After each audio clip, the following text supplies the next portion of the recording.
on.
Today we get quizzing on Arsenal FC, the Chicago World Fair, and the periodic table.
Hello and welcome to yet another edition of Gone in 60 Seconds, the general quiz for both quizzers and non quizzers, wherein we ask some of our simple and favorite questions in a timeless and classical way.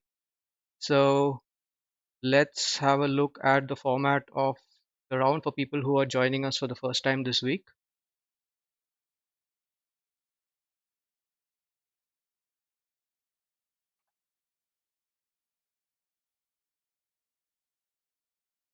So the competition involves 24 questions split into 4 rounds of 6 questions each, with each edition having 4 new categories on various topics under the sun. Each question lasts for 60 seconds. There will be a 60-second timer below each and every question, which should give you a sense of how long each question lasts. Yeah, there are no negatives on any question, so feel free to guess. Although I would advise you to wait until I finish reading the question. The first person to get the answer correct gets 2 points, while if you come second or third, you get 1 point each. You are also allowed a maximum of 2 guesses per question. In the chat window, there is a slow mode enabled of 20 seconds per ch- guess allowed for each question. So you can only make an attempt after 20 seconds.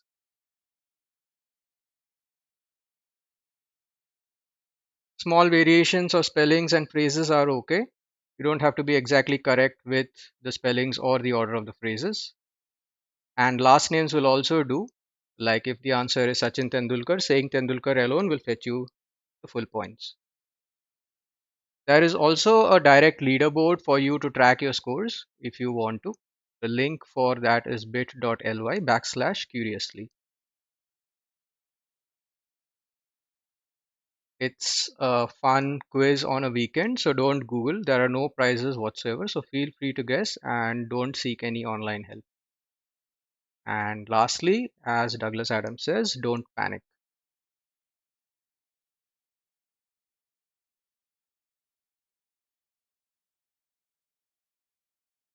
So before I start, if there are any questions, I would like to just wait for them and then go ahead with the 24 questions which we have in today's edition.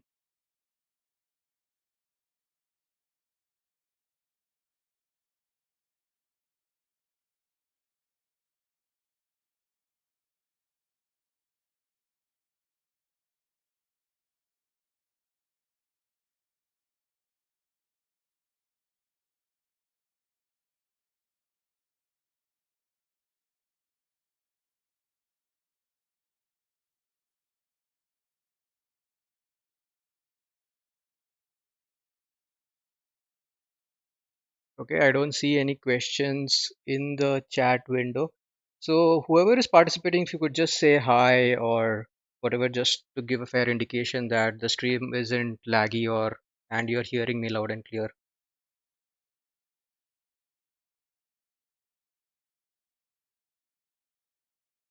Okay, a lot of people are beginning to send their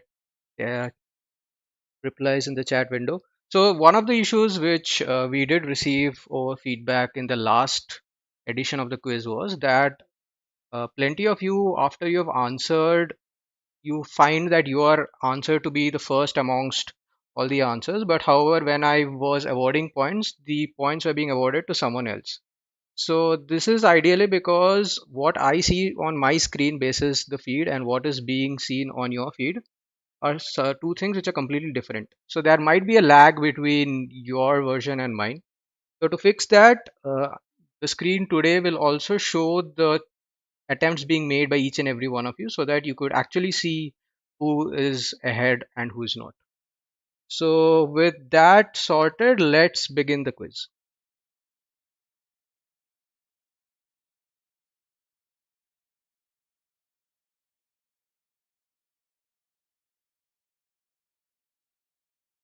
So the first round coming up, it's called color theory.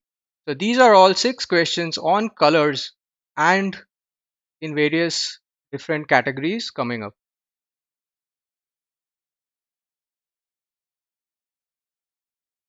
Okay, question one, a balance between two primary colors.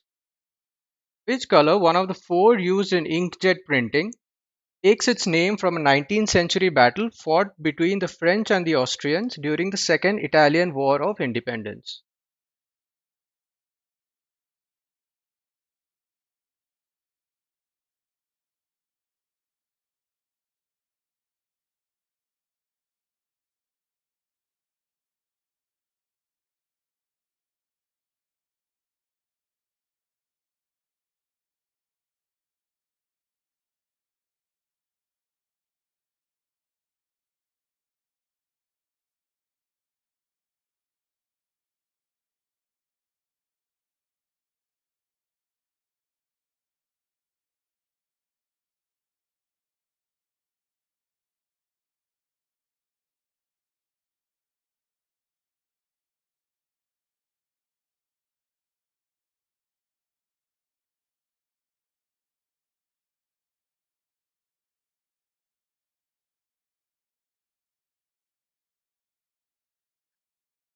And time is up.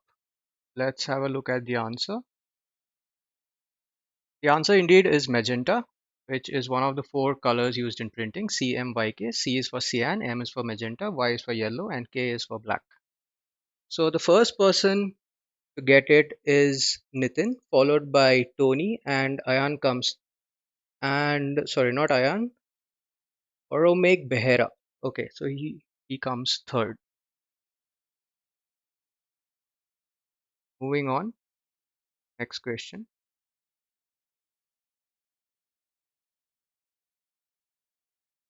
In which African capital city would you witness the confluence of these two rivers having rather different shades of blue?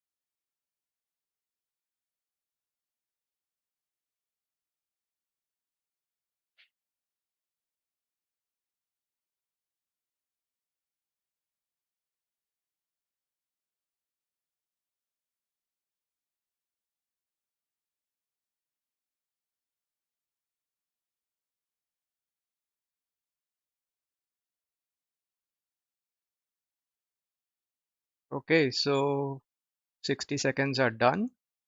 And the answer indeed is Khartoum, the capital of Sudan. So, ladies' washroom, nice name, gets it first, followed by Nitin Jadhav, who comes in second, and Karan Juriani comes in third.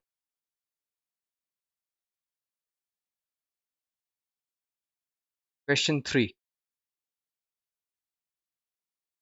In a game of volleyball, who is the only player on the team with a jersey of a different color?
Lot of answers, and it is indeed the libero.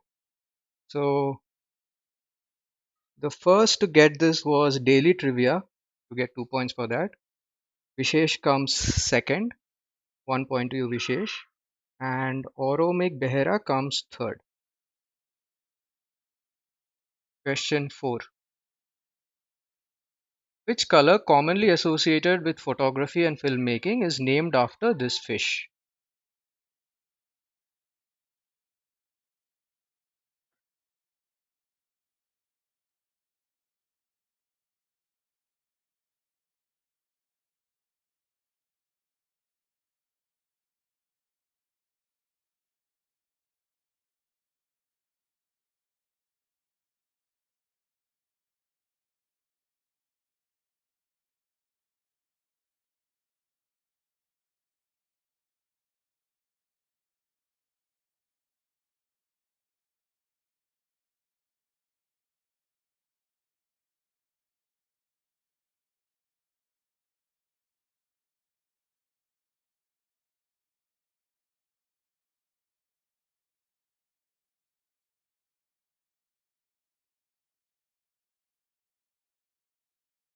60 seconds done.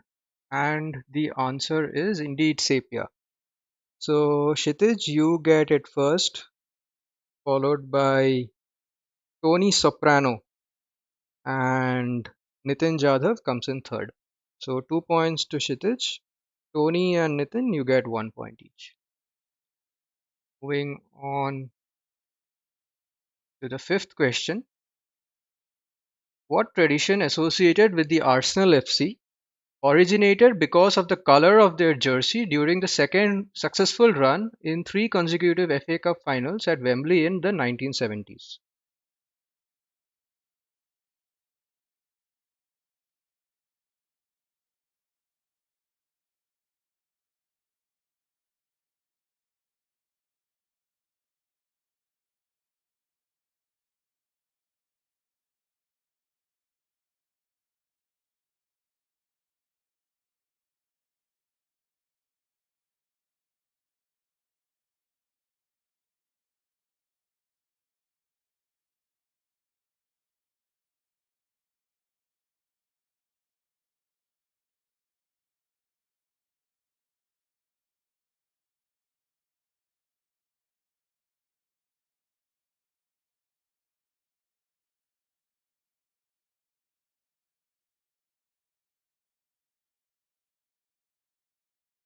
So essentially, Arsenal have their jersey color as red, but mostly their secondary jerseys, the second jersey color is usually yellow. So in the 70s, they made it to three finals of the FA Cup, and all three times they wore the jersey color yellow. So this is why the song "She Wore a Yellow Ribbon" is usually associated with Arsenal. So the song goes something like she wore a yellow ribbon. She wore a yellow ribbon in the month of May. And when I asked, oh, why she wore her ribbon, she said it's for the Arsenal and we are going to Wembley, Wembley, for the famous Arsenal, and we are going to Wembley. So no correct answers on this one. I see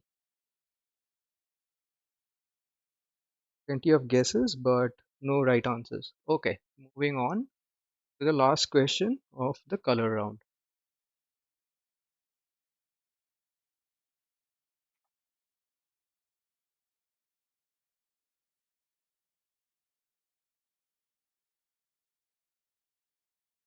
As per the election analysis website 538, the US states of Arizona, Colorado, Florida, all the way up to Virginia and Wisconsin are predicted to be key to deciding the outcome of the presidential elections.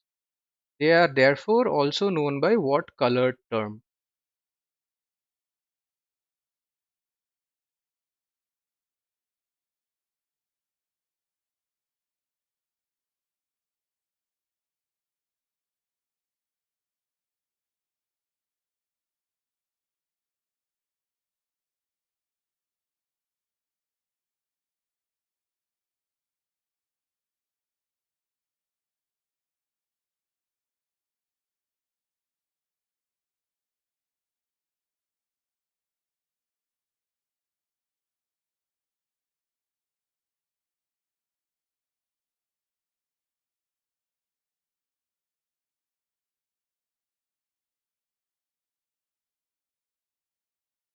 And time is up. Let's see what the answer is.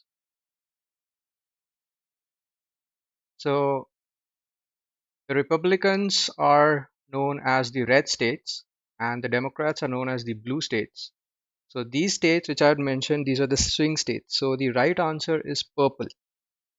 Let's see if any of you get it right. I see a lot of violets in the answer. I think I will accept violet as an acceptable answer since no one has given me the exact term. The right answer, although, is purple. Purple would have fetched you full points. So Angela Merkel, Kshitij Srivastav, and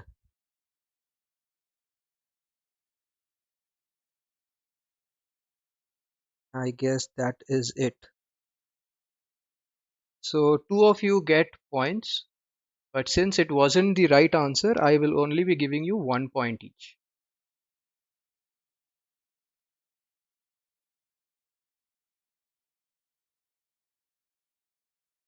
And with that, we come to an end of round one. Let's have a look at the scores.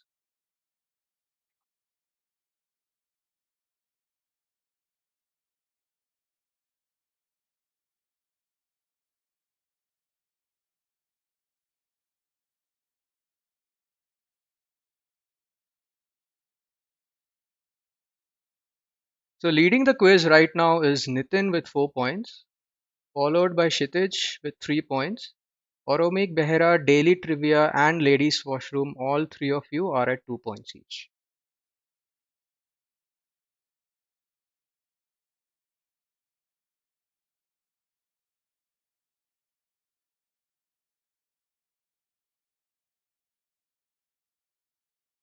Nitin, I don't see your guess of violet, I only see your guess of red and blue states.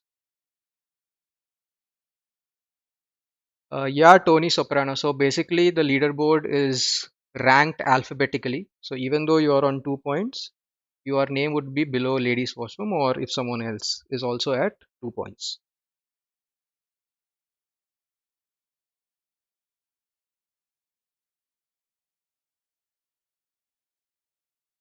All right, guys, let me just ask you all to just refresh your feed. I am also going to restart the stream because I see there to be a significant amount of lag today. So just give me 5 to 10 seconds and the stream should automatically reload.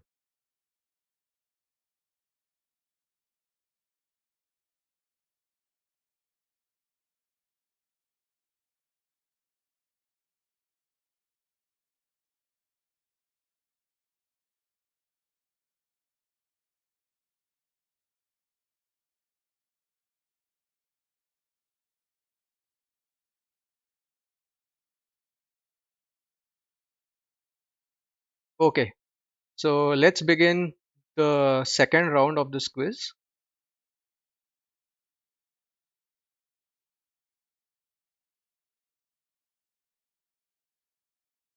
which is called sign language. So these are 6 questions on the various signs and marks and symbols used in the English language. So if you're all ready, let's go.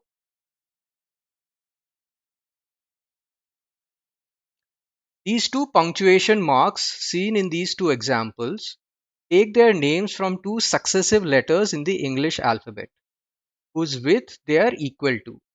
What are they called? And here are the two examples. My father loves coffee, the mark, followed by my mother loves tea. The second example is choose a number between 1 to 100. So both these marks, punctuation marks, are named after two alphabets which are successive, meaning they are back to back. They are two alphabets. So they are called so because these punctuation marks have the same width as those two alphabets. So I want you to give me the names of both the alphabets.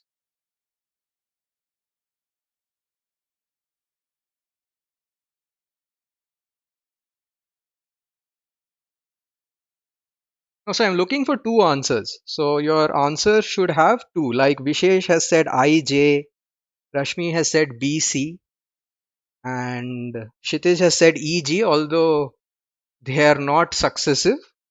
At least you are on the right track. Okay, very few guesses on this one. Did I lose a few participants since I refreshed my stream? Okay, let's see what the answer is.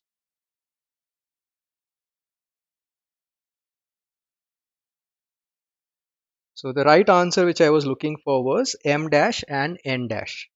So sadly, no one gets it in the stipulated time. Let's move on to the next question.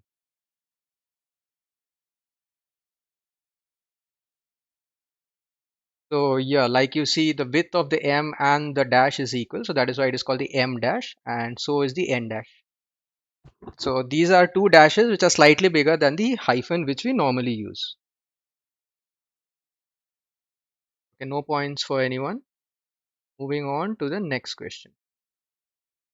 Sharing its name with a similar term in mathematics, by what name is this mark found on the following words called that signifies a sharp stress on the letter? The words are souffle, puree, and frappe.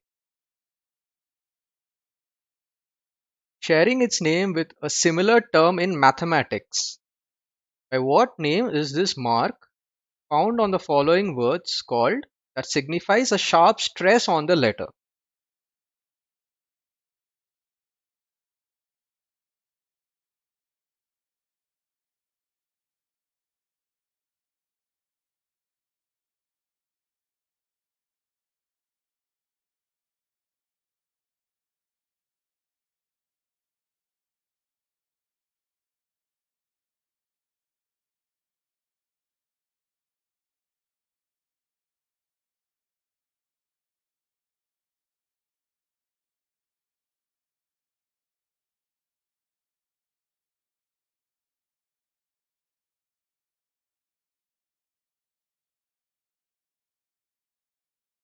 And time is up.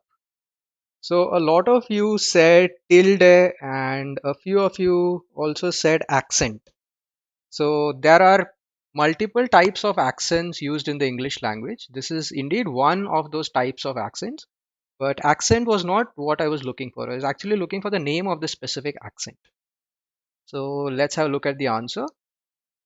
This is called an acute accent.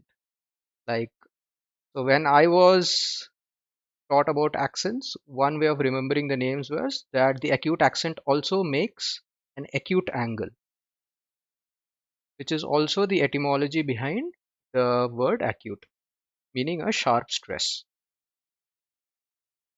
Okay, no correct answers for this one as well. Moving on to the next question.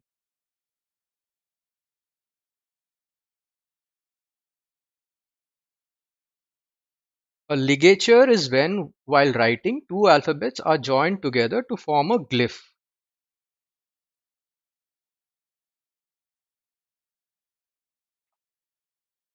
For example, the letters A and E, when written together, form the character which you see A and E fused together. It is pronounced as Ash, like Elon Musk's name of his child. Similarly, what character in the English language is a fusion of the letters in the Latin word et, et? What character in the English language is a fusion of the letters in the Latin word et?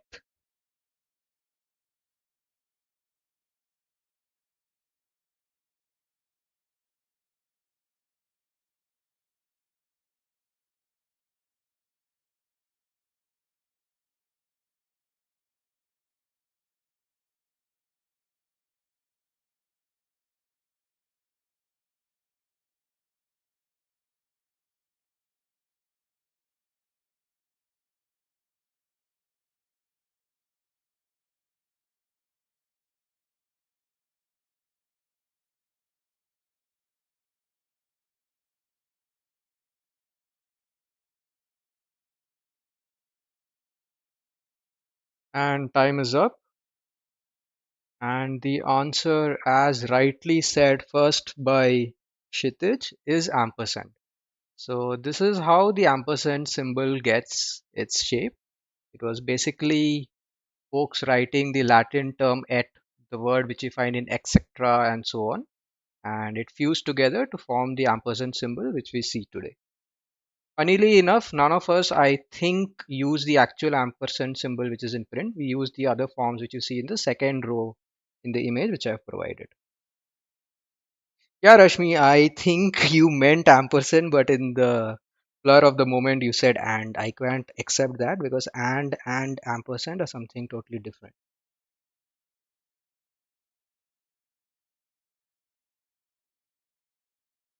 So Kshitij gets 2 points, followed by Vishesh and Angela Merkel. You guys get 1 point each.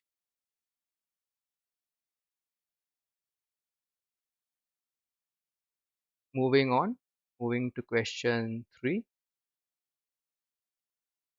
Sorry, question 4. Back in the 12th century Spain, parchment used by scribes to write books was considered to be quite expensive, and therefore they'd to come up with ways to save paper. One trick was to make words shorter. Considering around 75% of Spanish words were from Latin, words that included nasal sounds or with successive consonants, such as mando, don, anus, donna, etc., had one of the letters dropped and replaced with a mark on the letter above it. What mark? That is also now used by mathematicians, programmers, and gamers all over the world.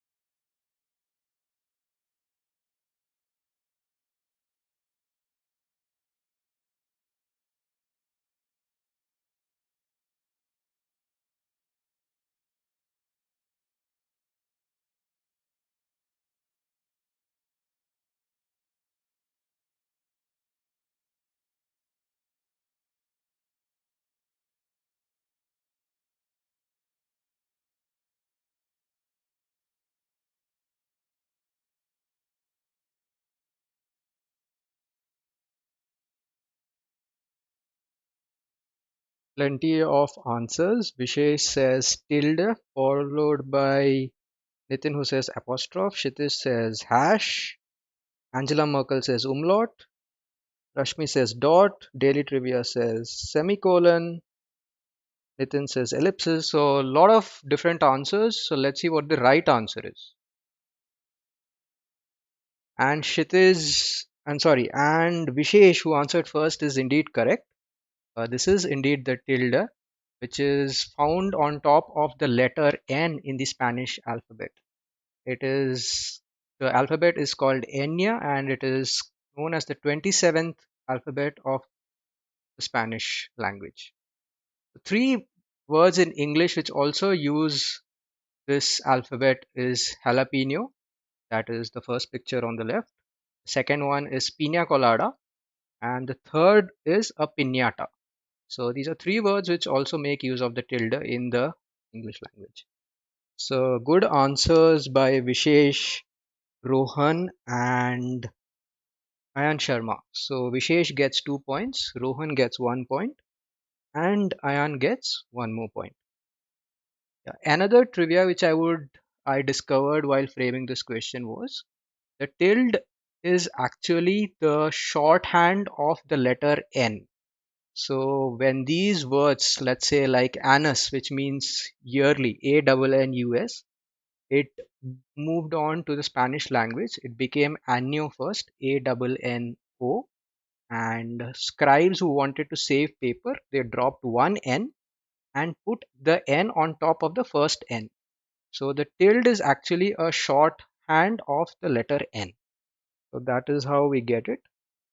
Yeah, Nino and Nina as well. So good answers. Let's move on to the next question. If you were to post on a Facebook group, this sign allows you to choose between 5 different options of formatting.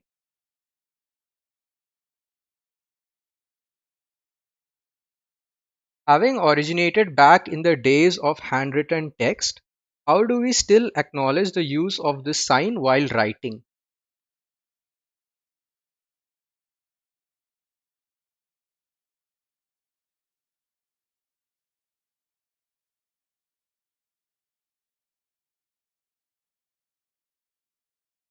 Sorry about that. Sorry for the delay. So, this symbol you would find when you were about to make a post on a Facebook group. So, this originated again back in the days of the handwritten text. Just like in the previous question, scribes who used to write. So this was also a symbol used back then. So I don't want you to tell me what it stands for. I want you to tell me how do we still acknowledge the use of the sign while writing. We do something while writing which acknowledges that the sign is somehow still being used subconsciously by us. Although we don't use it anymore while writing. But what do we do to acknowledge that the sign still exists?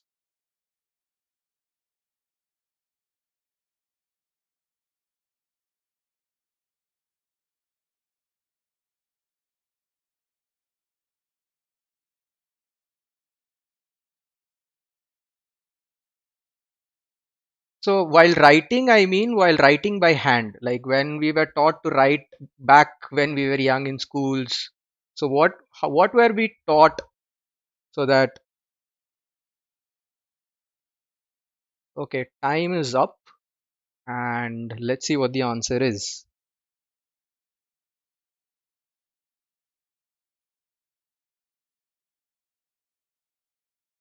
So this is the habit of leaving a certain two finger space before starting any paragraph. Like I was very categorically told by my teachers that you have to leave two finger space before starting or else you would be deducted marks. I had really strict teachers. So this is why we always leave certain space before starting a paragraph. The reason being, if you look at the picture on the right, back in the olden days when scribes used to write something, they used to leave two finger space. And then there were these specialist people called rubricators. So they were basically a type of more specialized scribes who used to draw this paragraph symbol before the space left by these scribes. So this is how the habit has translated and has transcended over the years, and we still use it today. Yeah, the symbol is called a Pilcrow symbol, or it is called the paragraph mark. A lot.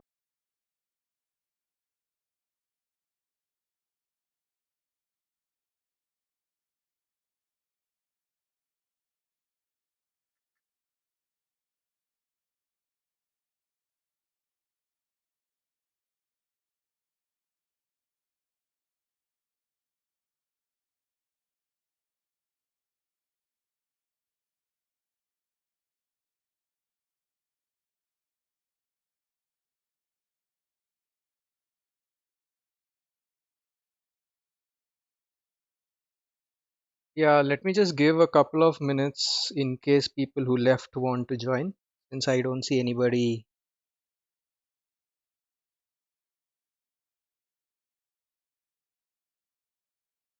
I see only 3 people. Okay, there are 15 more people in the chat. Okay, perfect. Uh, Sorry about that. Sorry about the internet connection. It's been really giving me a lot of headache for the last 1 week. Extremely sorry about that. Uh, so Amoga is the one who got the one correct for last one. So you get 2 points on that.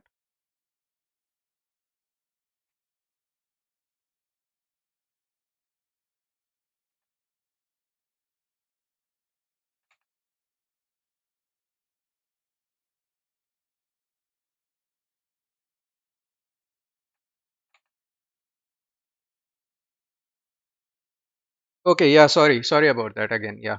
So let's continue the quiz. And here's the last question of the second round.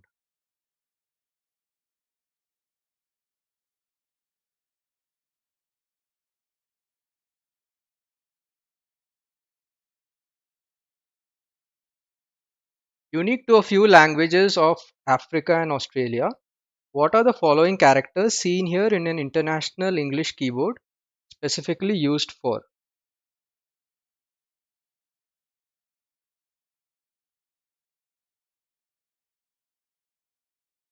So on this keyboard, you see 3 to 4 symbols in green, one below the letter P, one below the letter K, one below Z, and X. So I want you to tell me what are these characters which are unique to the languages of Africa and Australia used for. So the first one is called bilabial, the second is called alveolar, the third is called lateral, and the fourth is called dental.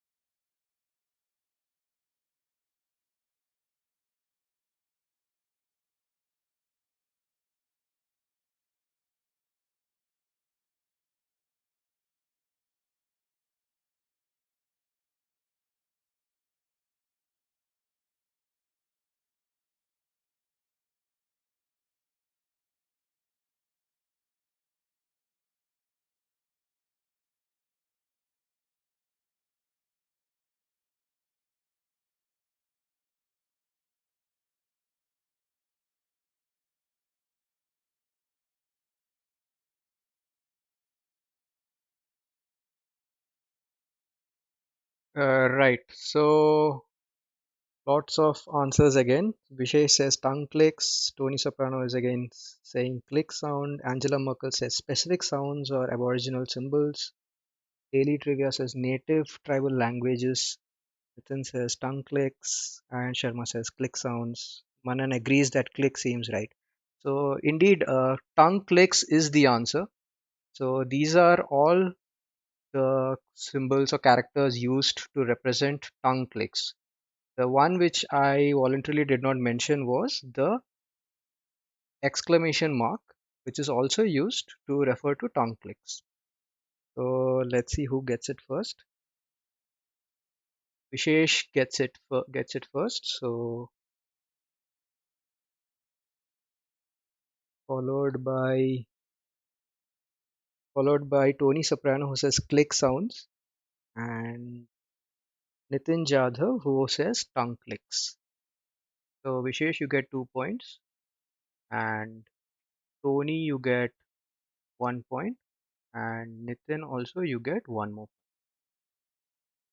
So with that, we come to the end of round two. Let's have a look at the scores.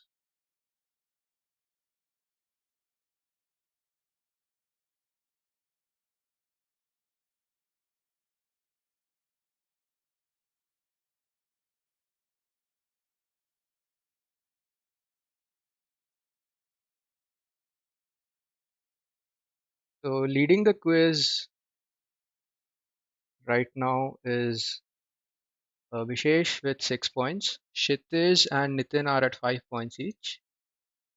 And Amogha and Angela are at 2 points.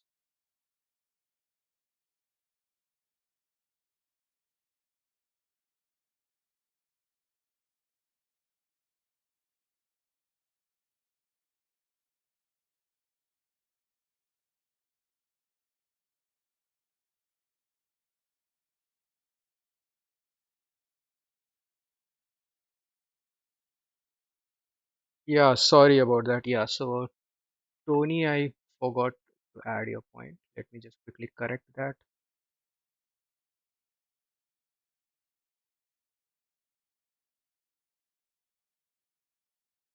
Right.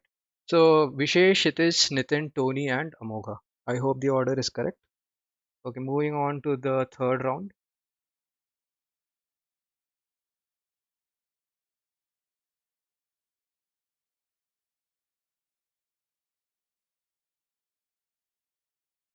which is called Art and Copy. So these are 6 questions from the world of advertising.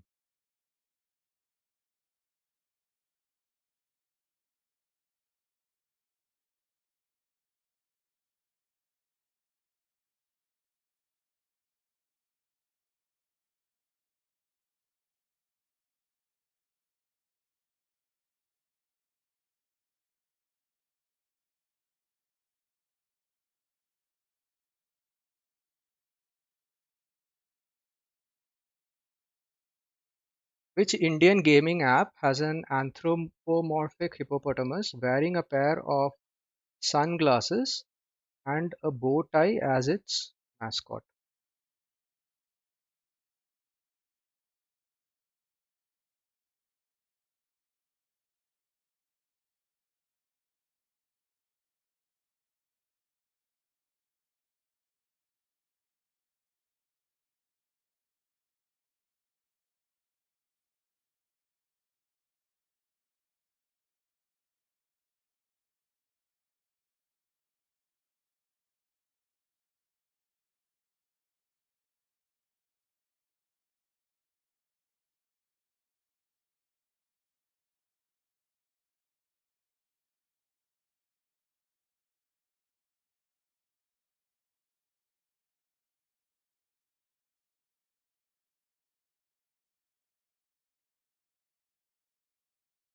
Okay, time is up. So the answer is indeed Loco. Manan gets it first, followed by Ayan and Vishesh. So let just give me a couple of seconds to in the score so I don't get it wrong. So 2 points to Manan, then Ayan comes second and Vishesh is third.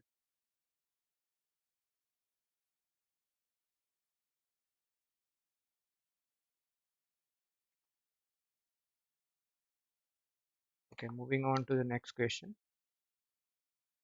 On whose death this year did Amul pay tribute with this ad?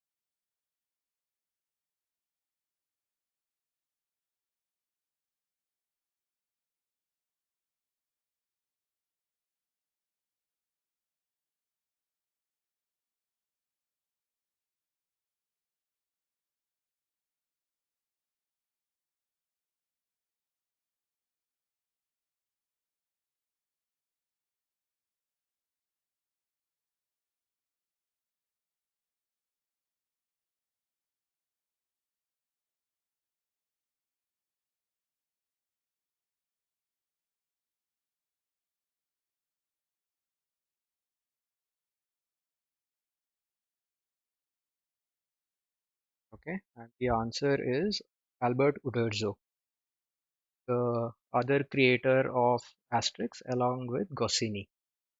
So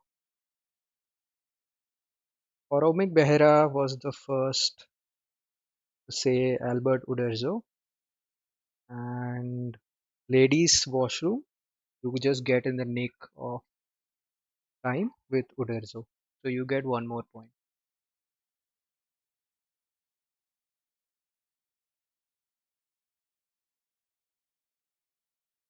Moving on to the next question. Question 3. So this is a two-part question, so please answer both parts in a single comment. Which TV show that piloted on Doordarshan in the 80s was the first commercially sponsored program in the history of Indian television? Name the brand that sponsored the show, whose success convinced many other advertisers to venture into sponsoring television programs.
So Hum Log is indeed the right answer for the TV show, but I don't see any right answers for the brand.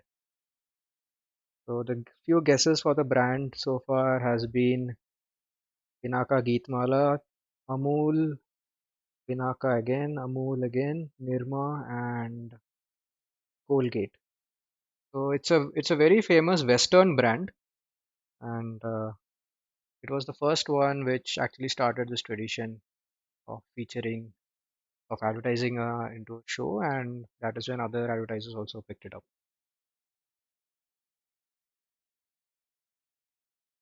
Okay, no right answers. Let's see what the answer is. So the right answer was Maggie. So Maggie was the first to actually sponsor a TV show in the 80s. It picked up Hum Log, and from that, all the other brands started following suit. So, no right answers on this one. Moving on to the fourth question of the round.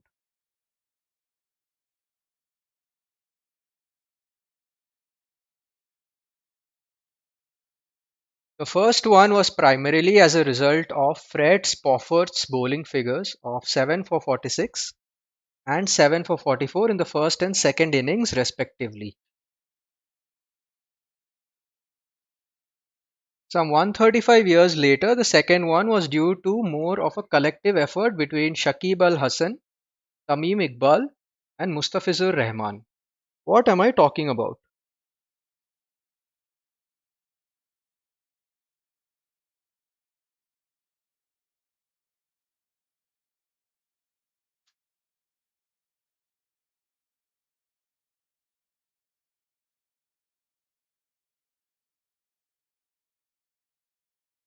So, two different cricket matches spread 135 years between them. The first one was due to the bowling of Fred Spofford, who took 14 wickets in the test match. And the second one was by three players of Bangladesh who collectively contributed to this. So, two incidents spread across 135 years, which are very similar.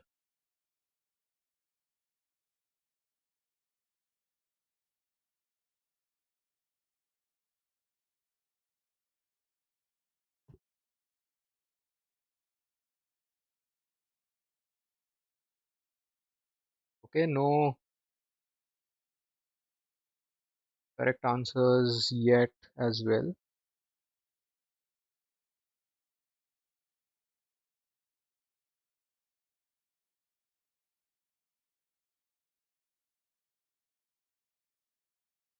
Okay, so the answer basically is something due to the good performances of these players.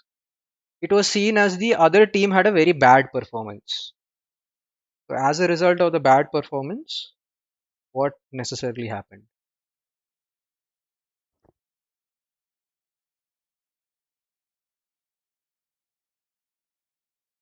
Let's see what the answer is.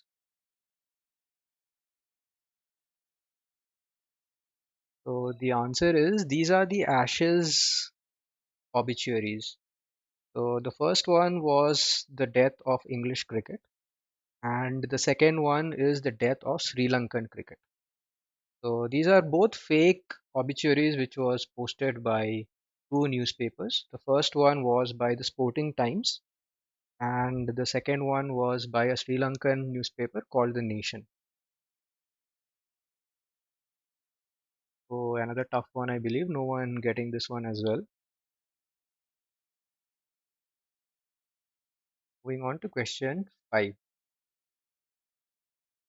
What term has now entered common parlance to refer to a product that is falsely advertised and therefore doesn't produce any of the intended effects as promised?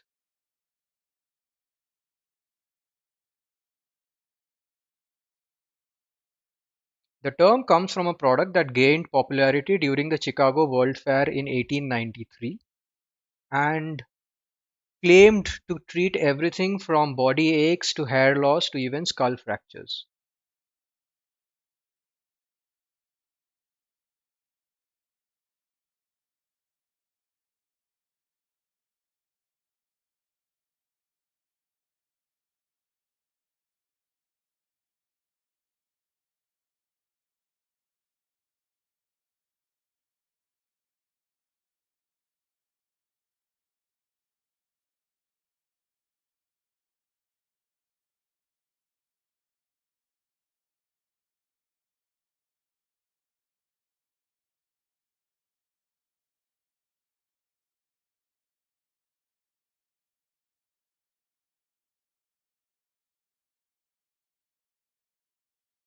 And time is up. And the answer is snake oil. So snake oil is now a generic term to refer to anything which is falsely advertised but does not work in the way or do the things it is advertised to do so. So snake oil was really popular during the Chicago World Fair, where this guy called Clark Stanley, he literally threw a snake in burning oil and claimed to have procured snake oil, whereas in reality he was actually mixing a lot of drugs into it, and that is what made people feel, uh, give them a sense of high, and they felt that all their pain and all the issues which they had somehow been miraculously treated by it. So let's see who gets it right. I see Joel D'Souza getting it first, followed by Angela Merkel, who comes second, and the third is Shitij, who also says snake oil. So Joel, you get 2 points. Angela, you get one more point, and Shitij, you get 1 point as well. So moving on to the last question of this round. What is being advertised in this ad by Zappos?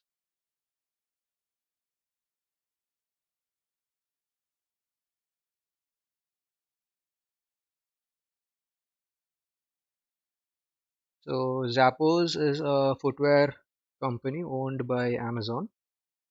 So they are advertising something very specific in this ad, which they believe that they are one of the very few people to do so.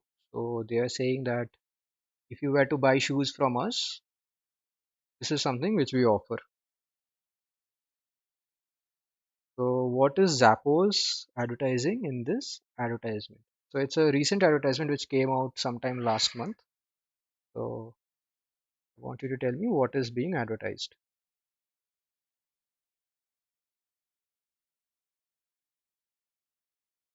And time is up.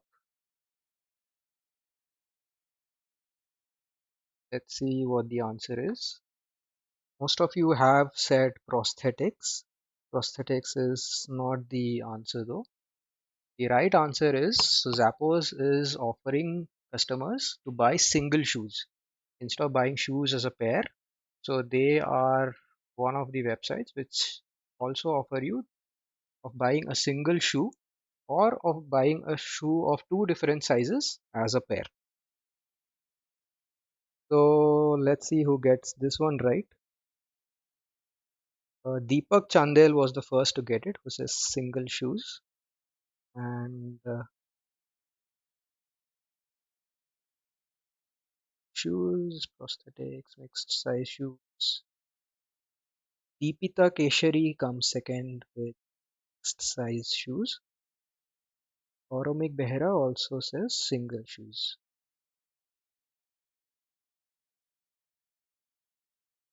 Okay, so that brings us to the end of round three. Just give me a second to add in the scores. So Deepak gets two, followed by Deepita who gets one, and lastly Oromik Behra also gets one more.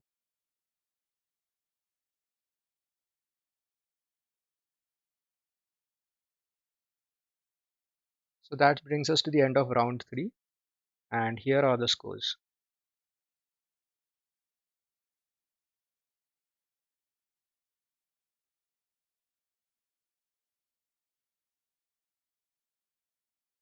So still leading the quiz is Vishesh with 7 points, followed by Kshitiz who has six.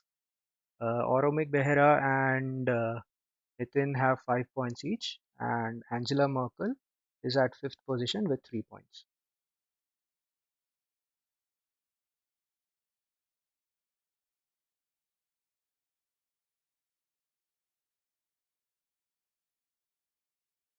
So let's move on to the last round of this quiz,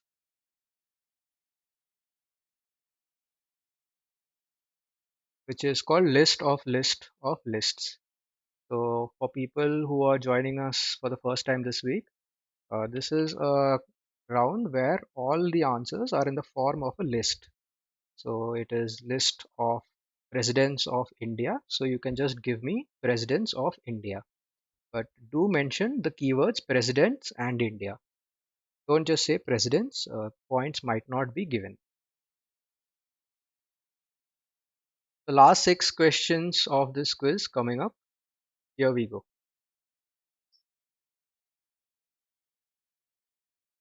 What are these two related maps about?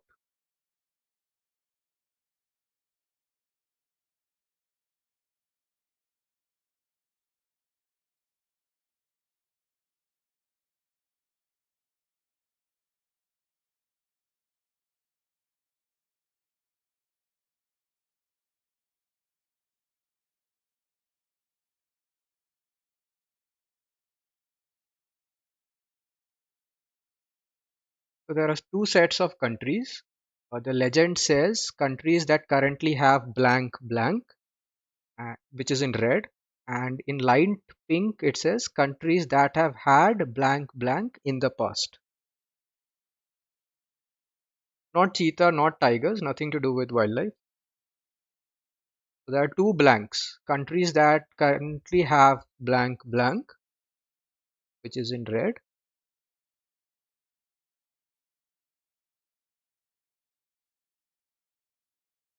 Okay, time is up. Very few guesses on this one.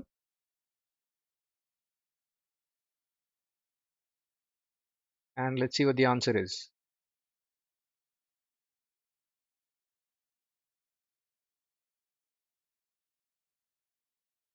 So these are all countries with multiple capitals. So you had Sri Lanka in red, followed by South Africa and Chile and Bolivia.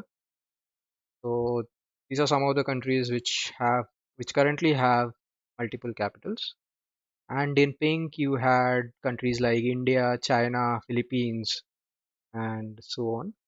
So the answer which I was looking for was these are all countries with multiple capitals.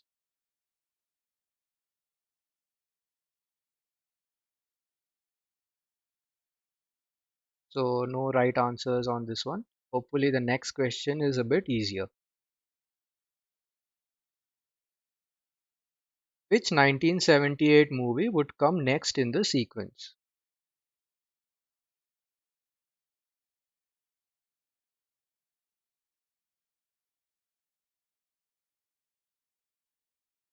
So there are four movies in front of you. The first one is called The Black Cat. Then you have Chachi's Funeral. The third is called Sat Khoon Maaf. And the fourth one is The Blue Umbrella. So these are all part of a list. Don't give me the list, give me which movie would come next in the sequence.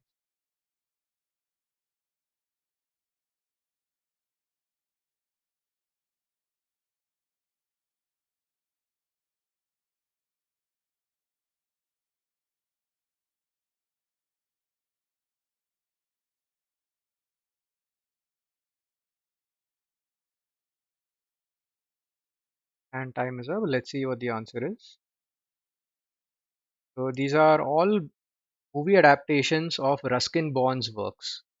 And so these are all listed sequentially from the most recent movie to the earliest movie.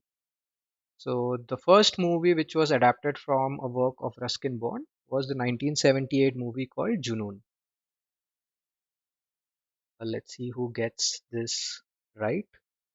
So the first to answer this was Vishesh. Good answer, Vishesh. Followed by Nitin and Oromik Behera. So 2-1-1.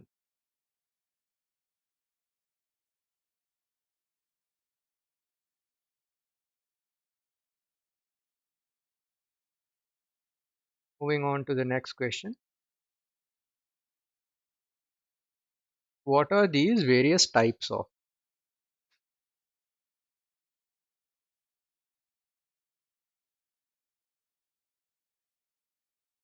So these are all various types of something. list of blank. What are these various types of?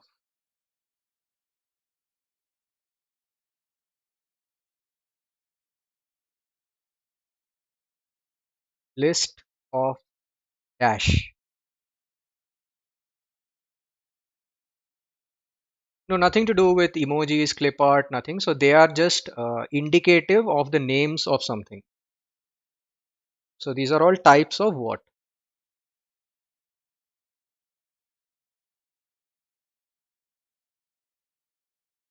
These emojis basically stand for the names. So the names are various types of something. I'll give you a few extra seconds on this one.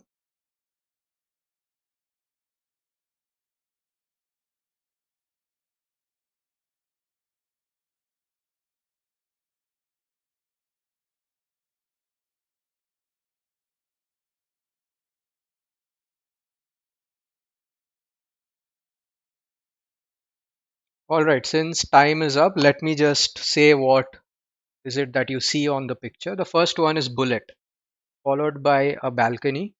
The third is a nurse, or in this context, maternity. The fourth is a tube. The fifth is a plunger. Sixth is a cage. Seventh is a person swimming, which you could also take it as swimming or sports. And the last one is a t-shirt. So any guesses before I reveal the answer?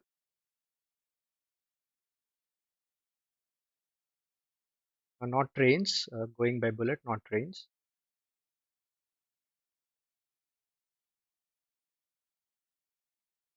Okay, let's see what the answer is.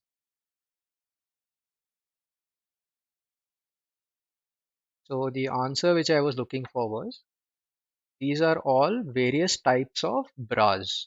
Bras or brassiers. Any of those answers would have fetched you points. So a bullet bra, a balconette bra, which is named after a balcony.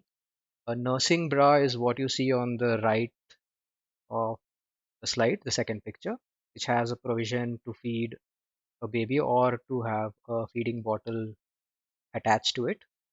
The nursing bra. You have a tube bra, a plunge bra, a cage bra, a swim bra, and a t-shirt bra.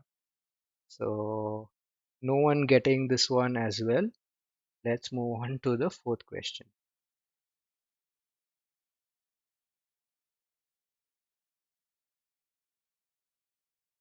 Although highly unlikely, it is not impossible.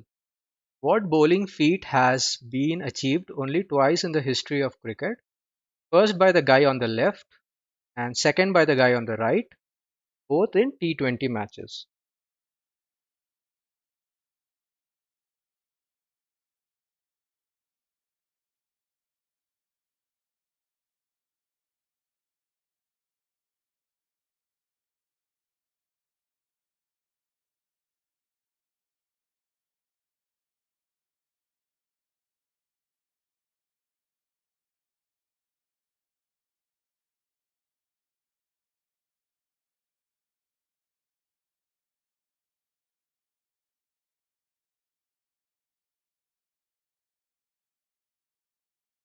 Last few seconds of the answer coming up,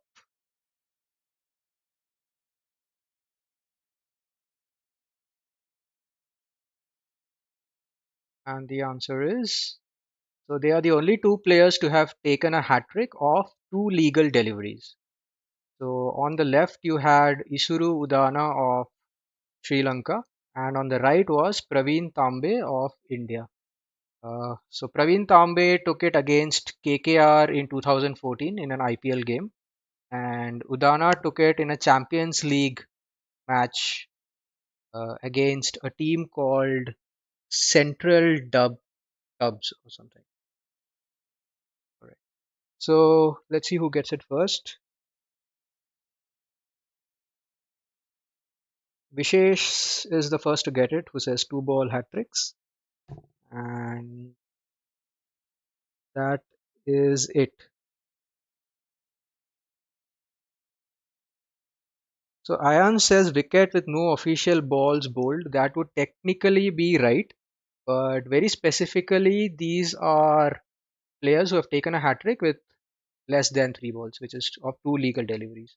So both their hat tricks had one of their wickets off a stumping, which was a wide delivery. So I would have to give points only to Vishesh on this for getting it absolutely spot on. So moving on to the penultimate question of this quiz, let's have a look at the scores one final time.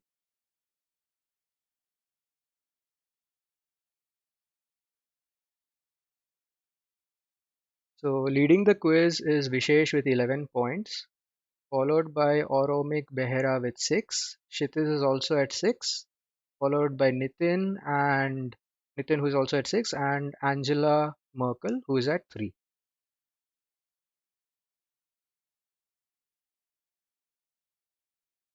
Last two questions of the quiz coming up.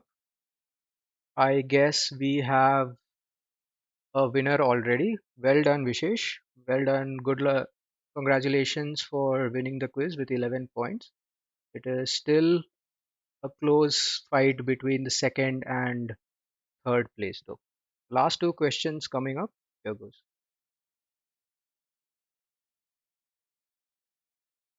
Identify the connection between these six brands.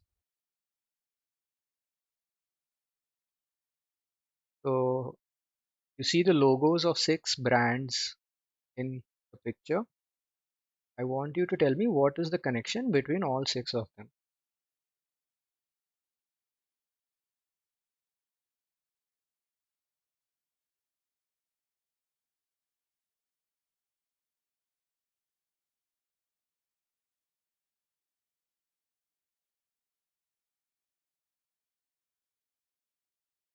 No, nothing to do with logos. The logos are just an indication for the company.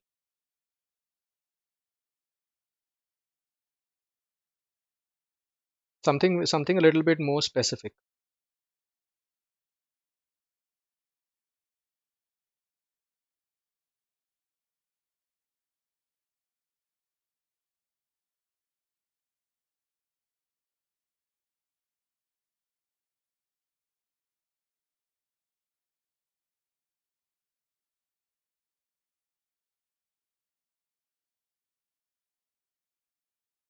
And time is up. Let's have a look at the answer.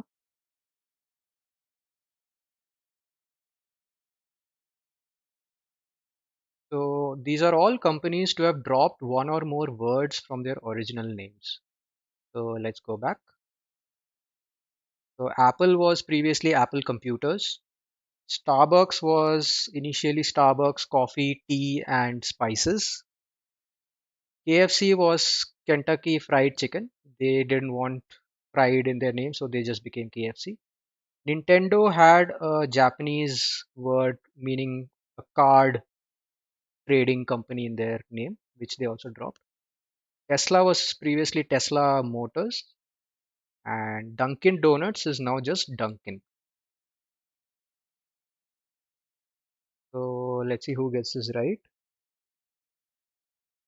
Angela Merkel is the only one who has said name change by dropping Dunkin' Donuts type. I will accept that answer and I'll give you 2 points.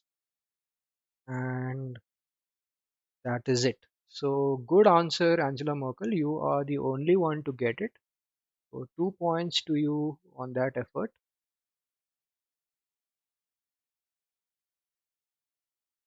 And with that, here is the last question of the quiz coming up.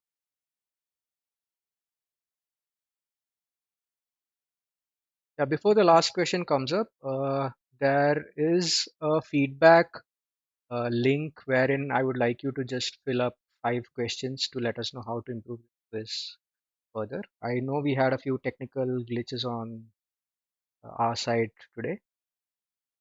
Hopefully, there should not be a problem in the coming quizzes as well.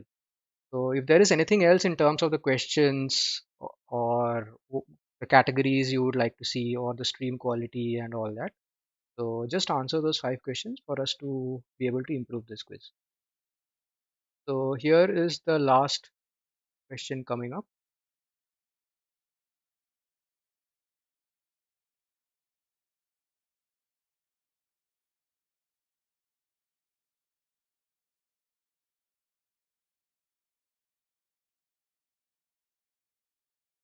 So basis their position on the periodic table, what is the connection between these 27 elements?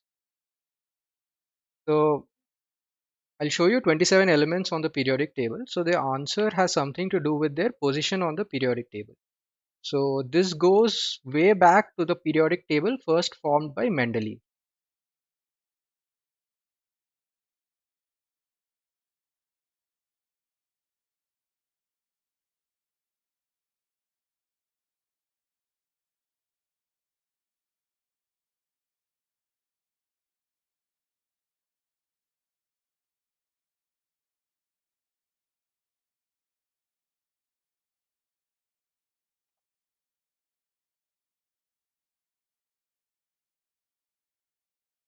Yeah, so what is something very specific about these 27 elements?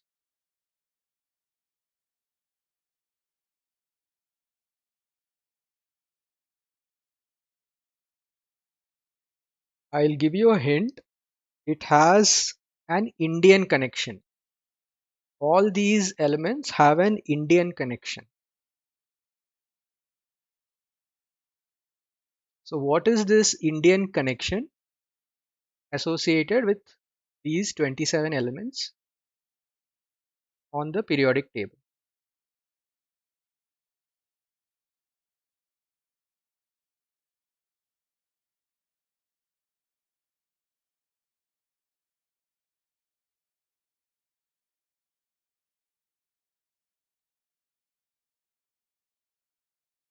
Last few seconds of the quiz. If you have any wild guess, feel free to guess. So,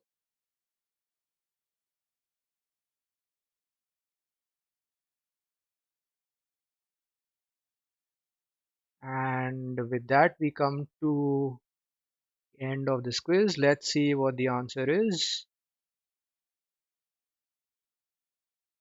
So these are all elements which had a Sanskrit prefix in front of their names. So when Mendeleev uh, formed the first periodic table, he left he left basically places in the periodic table, hoping that these would be filled up by elements in the future. And since these elements had not yet been discovered, he gave them he named them basically by giving them Sanskrit prefix names, which was Eka, Dvi, and Tri. Eka means one, Dvi means two, and three or Tri means three. So if you look at it, scandium is Eka boron. So since the placeholder was below boron, it was one place below boron, he called it Eka. And in the example, if you see rhenium, which is Dvi manganese, it is two places below manganese. If I go back, yeah. So rhenium in the periodic table is two places below manganese. So that is why he called it Dvi manganese, since he knew that sometime in the future it would be discovered and it would have a different name, obviously. But when the initial periodic table was formed, this is how these elements were named. So let's see who gets this right.